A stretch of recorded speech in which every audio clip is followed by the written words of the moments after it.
Hello everyone, welcome to sleepy classes. तो आज हम बात करने वाले हैं अबाउट द सागर मंथन summit of the year 2024 and साथ में ही डिस्कस करेंगे कि इंडियन गवर्नमेंट का क्या विजन है with respect to the coastal areas, coastal regions. And यहाँ पे जितना भी डेटा मैं आपको कोट करने वाली हूँ माइंड इट, वो सारा का सारा डेटा मैंने PIB से, यानी कि जो गवर्नमेंट की एक साइट है वहाँ से ही लिया है। So the data is 101% authentic and यहाँ से आप बहुत सारी चीज़ों को सीखेंगे। तो ओवरऑल वीडियो के परव्यू में मैं आपको बता देती हूँ कि थोड़ा सा कैसे पढ़ेंगे, सागर मंथन के बारे में थोड़ा सा जानेंगे। उसके अलावा इंडिया का मैरीटाइम विजन क्या है, ओवरऑल सेंट्रल गवर्नमेंट क्या प्लान कर रही है, किस तरीके से प्लान कर रही है, एंड एंड में we'll discuss certain schemes with respect to the ports and उसके बाद I'll give you a brief summary about that। ठीक है, तो समरी को भी डिस्कस करेंगे। टू बिगिन विथ थोड़ा सा डेटा जो हाईलाइट किया गया है वही ऑफ द अटमोस्ट इंपॉर्टेंस है, बाकी सारी चीज़ों पे ध्यान देना नहीं इतना बनता। ठीक है, तो थोड़ा सा अभी फैक्चुअल इन्फॉर्मेशन पे चलते हैं कि 7500 किलोमीटर्स की कोस्ट लाइन है इंडिया के पास, जिसमें मेजरली आप देखें कि 12 मेजर पोर्ट्स हैं, 200 से ज़्यादा हमारे पास माइनर पोर्ट्स हैं जो कि वर्किंग कंडीशन में है। इसके अलावा 2023 की अगर हम बात करें तो ग्लोबल ट्रेड में इंडिया की कंट्रीब्यूशन 16% रही। ठीक है, global not trade, global growth के अंदर। एंड अब India is all set to become the third largest economy in the next 3 years। This is the plan. होगा या नहीं होगा ये अभी नहीं डिसाइडेड है, एस्टिमेट जितना भी हमारे पास अवेलेबल है उसके अकॉर्डिंगली यही चीज़ डिसाइड की गई है। विजन गवर्नमेंट का ये है। तो इंडिया जो है एक तरह से आप कह सकते हो ग्लोबल स्टेज पे है अपने ट्रेड को लेकर। पोस्टल आप कह सकते हो कोस्ट की वजह से हमारा जो ट्रेड चल रहा है, एंड आप कह सकते हो स्ट्रेटेजिक जियोपॉलिटिकल जो एग्जिस्टेंस है इंडिया की उसकी बेसिस पे। तो मैरीटाइम सेक्टर की बात करें तो commerce, connectivity and international cooperation में India is at a good space. ठीक है, at a good position over the globe, अगर हम इस चीज़ को देखते हैं। तो सागर मंथन 2024 की बात करते हो तो एक ग्लोबल डायलॉग है, ठीक है, जहाँ पे मैरीटाइम कंट्रीज को बुलाकर आपस में बहुत सारी चीज़ें यहाँ पे डिस्कस होनी है, थीम्स भी हैं, इसको डिसाइड किया गया है, उसको भी देखेंगे यहाँ पे। तो फर्स्ट एडिशन है ये सागर मंथन का, the great oceans dialogue, and ये नवंबर 19 को ख़त्म हुआ। 18 से 19 2 दिन चलना था न्यू दिल्ली के अंदर। एंड यहाँ पे इसको ऑर्गेनाइज किया ministry of port, shipping and waterways ने, एंड इन कोलैबोरेशन विद या in partnership with observer research foundation. ठीक है, अब यहाँ पे क्रिटिकल थीम्स कौन सी हैं जिसके ऊपर डिस्कशन होनी थी, that was blue economy, global supply chains के ऊपर यहाँ पे बात होनी थी, मैरीटाइम लॉजिस्टिक्स कैसे होंगे, सस्टेनेबल ग्रोथ कैसे हो सकती है, उसके ऊपर यहाँ पर एम रखना है हमें, ताकि हम एक ग्रीन इकोनॉमी को भी ध्यान में रखें। क्योंकि हमने जो पेरिस एग्रीमेंट जो है साइन किया ना, बहुत सारी चीज़ें उसके ऊपर रिपोर्ट पर भी आया था कि बहुत सारी चीज़ें अनअचीवेबल है, गवर्नमेंट जो है वो डेटा को अचीव नहीं कर पा रही है जो कि उसने प्रॉमिस किया है, so on and so fourth. तो उसके बेसिस पे मैरीटाइम इकोसिस्टम को फ्यूचर रेडी कैसे किया जा सकता है, इसके ऊपर सरकार फोकस कर रही है through the first edition of Sagar Manthan, that is 2024 year. तो अब 4 पिलर्स के ऊपर बेसिकली काम कर रही है। पहला, न्यू फ्रंटियर्स। ठीक है, कि कनेक्टिविटी जो है अब लॉन्ग रूट से ऑलरेडी एग्जिस्ट कर रही है, बट शॉर्ट रूट से अगर बन सकती है तो प्लीज़ वहाँ से बनाई जा सके, है ना। जियोपॉलिटिकल इस चीज़ को डायलॉग के थ्रू ही इजीली सॉर्ट आउट किया जा सके। तो नए फ्रंटियर्स हो गए, नई कनेक्टिविटी होगी, इंफ्रास्ट्रक्चर की डेवलपमेंट हो गई, ठीक है, उसके ऊपर फोकस किया जा सके। दूसरा, ब्लू ग्रोथ। अब ब्लू ग्रोथ से आपको पता लग रहा है ओशंस की बात की जा रही है, growth with respect to maritime trade या हमारी जो इकोनॉमीज है ऑल अराउंड द वर्ल्ड। क्योंकि अगर अपना विकास भी है तो अपने साथ साथ दूसरी कंट्री का भी विकास है। एक इंपोर्ट कर रहा है, एक एक्सपोर्ट कर रहा है, in exchange of certain currency जो कि प्रॉमिस की जाती है along with the taxes if any, right. तो ग्रीन एंड ब्लू की जब यहाँ पे बात कर रहे हैं, ग्रीन एंड ब्लू में यहाँ पे sustainability, technology, innovation critical factors की तरह प्ले करेंगे। एंड ब्लू ग्रोथ में एक चीज़ और है, वो पार्टनरशिप्स के ऊपर ज़्यादा फोकस करेगा। एंड यहाँ पे ग्लोबल ट्रेड में अगर आप देखें तो एक दूसरे के साथ मिलकर सस्टेनेबली कैसे काम किया जाए उसके ऊपर फोकस किया जाएगा। देन कोस्ट एंड कम्युनिटीज़ के मैरीटाइम गवर्नेंस क्या होनी चाहिए कहीं पे अगर लैक कर रही है, और अगर अभी जो एग्जिस्टेंस में है उसका सोशल इम्पैक्ट क्या है। एंड नई कोई अगर हमारे पास यहाँ पे इस तरह का लेजिस्लेशन भी अगर पास होता है इंटरनेशनल वे में भी, तो उसका हमारे यहाँ पे नॉर्मल कम्युनिटी में या इंडिया में या with in the countries itself क्या क्या इम्पैक्ट पड़ेगा, इसके ऊपर डिस्कशन की गई। देन ओवरव्यू क्या है, डिस्कस करते हैं मैरीटाइम सेक्टर का भी। यहाँ पे अगेन थोड़े से हमारे पास फैक्चुअल पॉइंट्स आएंगे कि इंडिया के मैरीटाइम सेक्टर ने ना backbone of its trade act किया है इन द प्रीवियस ईयर, ठीक है, जिसमें से 95% ऑफ द कंट्रीज यानी कि इंडिया का जो ट्रेड बाय वॉल्यूम है वो पोर्ट्स के थ्रू हुआ, एंड 70% बाय वैल्यू अगर हम देखें तो वो पोर्ट्स के थ्रू ही हुआ। देन इसके अलावा 12 मेजर पोर्ट्स या 200 से ज़्यादा जो नोटिफाइड माइनर या इंटरमीडिएट पोर्ट्स हैं, वो पोर्ट जो है वो इंफ्रास्ट्रक्चर करता है, अंडरपिन करता है इसकी इकोनॉमी की ग्रोथ को या इंडिया की इकोनॉमिक ग्रोथ को। And 16th largest maritime nation है इन द वर्ल्ड। इंडिया जो है ऑक्यूपाई कर रहा है की position in the global shipping lens. क्यों? क्योंकि इंडिया के थ्रू ही अगर आप देखें मेजर पोर्ट्स या कार्गोज जो ट्रैवल करती है between east Asia and destinations like America, Europe, Africa, वो इंडियन वाटर्स के थ्रू होकर ही निकलती है, जो कि हाईलाइट करती है इंडिया की स्ट्रेटेजिक इंपॉर्टेंस। तो यहाँ पे जियोपॉलिटिकली इंडिया जो है is at a very important location, जहाँ से अब हम रिसोर्सेज को भी एक्सट्रैक्ट कर सकते हैं, या आप कह सकते हो कि इंडिया के लिए, इंडिया की इकोनॉमी के लिए ये एक इंपॉर्टेंट रोल प्ले करेगा। तो अब ओवरव्यू के अकॉर्डिंगली और क्या है, सेक्टोरल कंट्रीब्यूशन की बात कर रहे हैं, वो ट्रेड के बियॉन्ड एक्सटेंड करती है, क्योंकि यहाँ पे डिप्लोमेसी भी काम करती है ना। डिप्लोमेसी के साथ साथ बहुत सर्टेन चीज़ें जो हैं वो ट्रेड ही नहीं होता है, बहुत सारी चीज़ें और हैं हमारे पास, जैसे मैरीटाइम एक्सरसाइजेज भी होती हैं, ठीक है, तो वो ओशंस में ही रही हैं। देन हमारा क्रूड ऑयल की या तेल की जिसकी बात करते हैं, कच्चे तेल की बात करते हैं, उसकी एक्सट्रैक्शन भी मैरीटाइम हमारे ओशंस के थ्रू, आप कह सकते हो मेरीन एरियाज के थ्रू ही होता है। तो बहुत सारी चीज़ें और यहाँ पर ध्यान में रखनी पड़ती हैं। तो इंडिया के पास टोटल 1530 शिप्स है sailing under the flag as of 2023। इसके अलावा additionally 3rd largest in the world in terms of ship cycling by tonnage. इसकी वजह से क्या हो रहा है हमारे पास, हम सस्टेनेबल डेवलपमेंट के ऊपर या सस्टेनेबल ग्रोथ के ऊपर थोड़ा और ज़्यादा फोकस कर रहे हैं। बाकी आप वीडियो को पॉज करके इस पूरे डेटा को और पढ़ सकते हैं, ठीक है, कि इतना मेजरली मैं आपको बता दूं 2014-15 एंड 2023-24 के बीच में जितने भी हमारे मेजर पोर्ट्स हैं उनका एनुअल कार्गो हैंडलिंग ही बहुत ज़्यादा बढ़ गया है, ठीक है। कितना पहले 871.52 मिलियन टन होता था, बट अब वो 1629.86 मिलियन टन हो चुका है, जिस वजह से क्या रिफ्लेक्ट हो रहा है कि एन इम्प्रेसिव ग्रोथ ऑफ 87.01%, ठीक है। अब यहाँ पे फाइनेंशियल ईयर की अगर हम बात करें सिर्फ और सिर्फ 2024 की, ठीक है, तो इंडियन पोर्ट्स ने 819.22 मिलियन टन्स ऑफ कार्गो को हैंडल किया, जो कि 4.45% राइज था फ्रॉम द प्रीवियस ईयर। तो ये डेटा इसलिए यहाँ पे पुट किया गया है ताकि आपके एग्जाम पर्सपेक्टिव से अगर आपको डायरेक्टली यहाँ पे स्टेटमेंट में क्वेश्चन डाल दिया जाए तो यहाँ से आपको थोड़ा सा क्लैरिफिकेशन मिल सकती है इसके लिए, ठीक है। सो नेक्स्ट स्लाइड की तरफ चलते हैं। तो मेजर यहाँ पे पोर्ट्स, आपको non major ports, major ports की यहाँ पे अगेन वीडियो को पॉज करके आप स्क्रीनशॉट तो ले ही सकते हैं, तो ये आपको डेटा मिल जाएगा। देन अब उसके अलावा इंडियन गवर्नमेंट जो है वो बहुत ज़्यादा इंपॉर्टेंट रोल प्ले करती है। क्यों? क्योंकि अब सेंट्रल गवर्नमेंट है, वो अब ये इम्पॉर्टेंस रहती है कि हमारे पास गवर्नमेंट की पॉलिसीज़ के बेसिस पे किस तरीके से डिसीजंस लिए जाएंगे, है ना, कि गवर्नमेंट किस तरह से चाहती है बिजनेस करना। तो अब कुछ बिजनेसेस ऐसे हैं जहाँ पे आप चाहते हो कि पब्लिक यानी कि गवर्नमेंट ही डायरेक्टली काम करे, कहीं पे आप चाहते हो कि सिर्फ प्राइवेट कंपनीज ही काम करे, कहीं पे आप चाहते हो कि फॉरेन इन्वेस्टमेंट हो। तो इन केस ऑफ मैरीटाइम जो हमारा सेक्टर है, गवर्नमेंट ने यहाँ पे 100% फॉरेन डायरेक्ट इन्वेस्टमेंट के प्रोजेक्ट्स को भी एनविजन किया है, एंड इसके अकॉर्डिंगली 100% FDI भी automatic route for port and harbour projects के लिए सैंक्शन भी किए गए हैं। इसके अलावा एक स्पेशल यहाँ पे FDI, क्योंकि अब देखा जाए FDI क्यों आएगी, फॉरेन इन्वेस्टमेंट कोई क्यों, अब अमेरिका यहाँ पे क्यों इन्वेस्ट करेगा, एनी पर्टिकुलर रीजन? या तो उनको टैक्स में एग्जेम्पशन मिलनी चाहिए, है ना, या फिर लेबर जो है वो चीप होनी चाहिए, तभी तो वो आपके पोर्ट को डेवलप करेगा। तो इसी तरीके का यहाँ पे 10-year टैक्स हॉलीडे दिया गया है। दैट मीन्स कि फॉर एग्जाम्पल अगर आपका 15 साल का प्रोजेक्ट है, ठीक है, तो 15 साल में से जो पहले 10 साल होंगे वो आपको टैक्स फ्री होंगे in any kind of project. तभी तो आपको वो चीज़ अच्छी लगेगी ना, कि अब आपको कोई 5000 की चीज़ है बट वो आपको डिस्काउंट में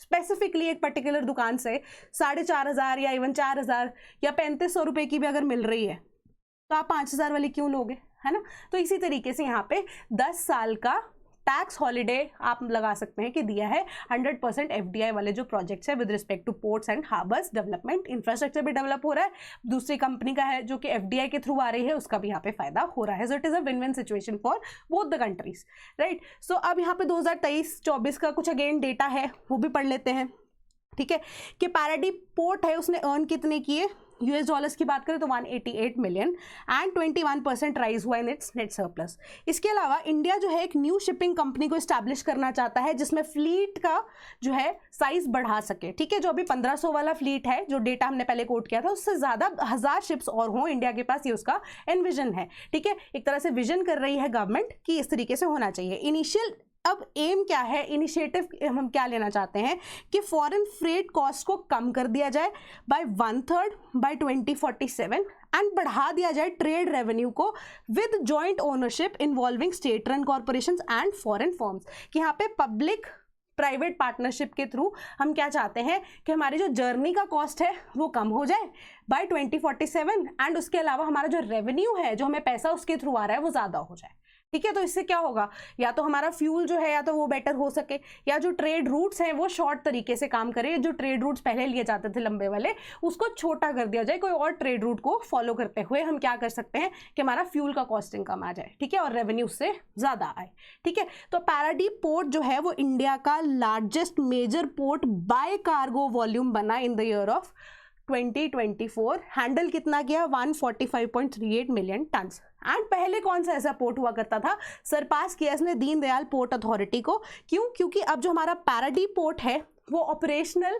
एफिशिएंसी में बढ़ गया है आगे दीनदयाल पोर्ट अथॉरिटी से। Then Deendayal port basically exist करता है उसको सरपास करने के बाद, एफिशिएंट है, रिकॉर्ड कोस्टल शिपिंग ट्रैफिक है वो पैराडीप पोर्ट पे ज़्यादा बढ़ गया है। एंड यहाँ पे अगर हम देखें surge in thermal coal shipments, उस वजह से भी ये चीज़ हुई है। अब इन्वेस्टमेंट जो है वो 82 बिलियन यूएस डॉलर्स की हुई है in the port infrastructure projects, जो कि बाय द ईयर ऑफ 2035 आपको देखने के मिलेंगी, ताकि मैरीटाइम सेक्टर जो है और बेटर हो सके।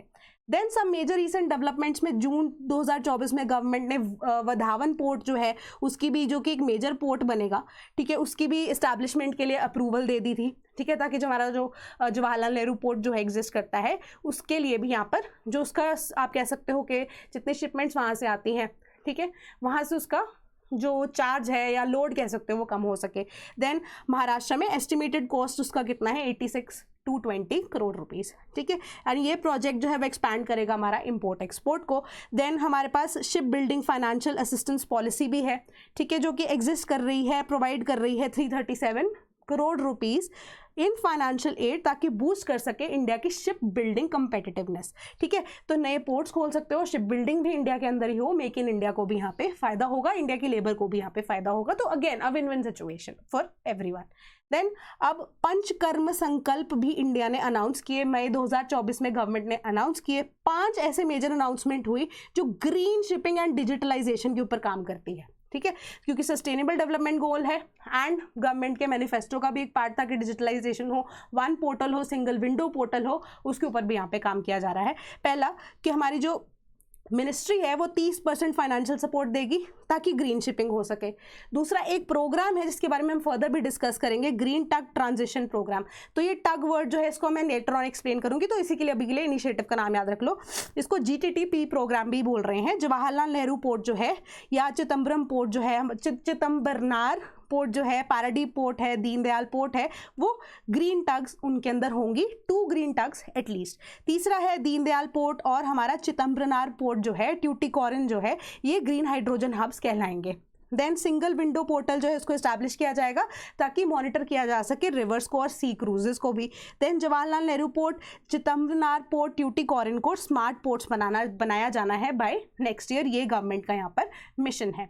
देन अब स्कीम्स की बात करते हैं। सबसे पहले सागरमाला प्रोग्राम की बात करेंगे। एक फ्लैगशिप प्रोग्राम है ministry of port shipping and waterways के थ्रू, ठीक है, उन्होंने ये प्रोग्राम को लॉन्च किया है। And port lead development across India होगी। फोकस किसके ऊपर होगा कि इंडिया की जितनी 7500 किलोमीटर की कोस्ट लाइन है या 14,500 किलोमीटर्स की नेविगेबल वाटरवेज है, जो कि इनलैंड वाटरवेज को भी इंक्लूड करके आ रहा है। ये बहुत सारे प्रोजेक्ट्स जिसमें हमारे इंफ्रास्ट्रक्चर डेवलपमेंट में ना केवल पोर्ट्स, जो कोस्टल डेवलपमेंट ओवरऑल आ रही है, ये जो कनेक्टिविटी इन्हांसमेंट है वो हो सके। तो यहाँ पे एक कॉन्सेप्ट जो हमने पहले भी डिस्कस किया था वीडियो में, ड्राई पोर्ट्स का, उसके ऊपर भी फोकस किया जा रहा है, राइट। तो ये सागरमाला प्रोजेक्ट के अंडर ही आ रहा है। देन 2024 में जुलाई तक 130 प्रोजेक्ट्स ऐसे और एलोकेट हुए हैं और सैंक्शन भी हुए हैं। फाइनेंशियल असिस्टेंस दी जा रही है स्टेट गवर्नमेंट्स को भी और यूटीज को भी, ताकि कोस्टल बर्ड्स जो है वो भी हो सके, then road and railway connectivity मिले, फिश हार्बरिंग हो सके एंड स्किल डेवलपमेंट क्रूज को भी यहाँ पर रखा जा सके। ठीक है, तो ये बहुत सारे सिंपल प्रोजेक्ट्स एंड आइडियाज़ के थ्रू जो है हम बेटर कनेक्टिविटी, जैसे मैंने बताया था ना, भारतमाला की भी बात की थी जब हमने ड्राई पोर्ट्स की बात की थी, भारतमाला प्रोजेक्ट, सागरमाला प्रोजेक्ट, इसी के थ्रू यहाँ पर आप देख सकते हैं कि बेटर कनेक्टिविटी एक दूसरे से हो, क्योंकि एंड टू एंड कनेक्टिविटी यहाँ पे प्रॉमिस की गई है गवर्नमेंट के द्वारा।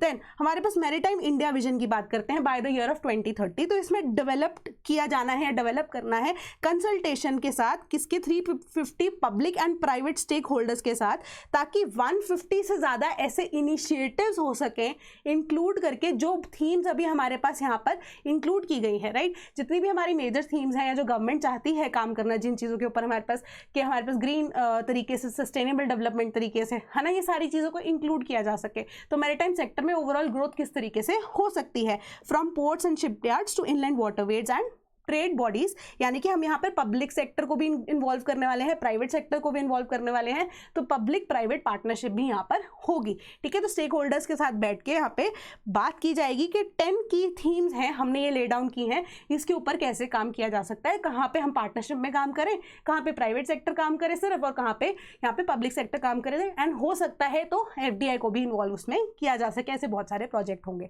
देन इनलैंड वाटरवेज डेवलपमेंट, तो again inland waterways authority of India ने आइडेंटिफाई की हैं क्या, 26 नए नेशनल वाटरवेज जिनको फीजिबल किया जा सकता है ताकि उसको नेविगेबल बनाया जा सके। एंड उसके अलावा नए रूट्स भी निकाले जाएंगे या ऑल्टरनेटिव मेथड्स भी निकाले जाएंगे फॉर इनलैंड वाटरवेज, ताकि कंजेशन जो रोड्स के ऊपर एग्जिस्ट करता है उसको ओवरकम कौन करे, हमारे इनलैंड वाटरवेज। ठीक है, इनलैंड वाटरवेज के थ्रू उसको ओवरकम किया जा सके। क्यों? क्योंकि हमने पहले क्या डिस्कस किया है कि सरकार चाहती है कि हमारा जो कॉस्ट है वो ट्रेड का, फ्यूल का, वो कम हो जाए, है ना, और रेवेन्यू उससे ज़्यादा आए।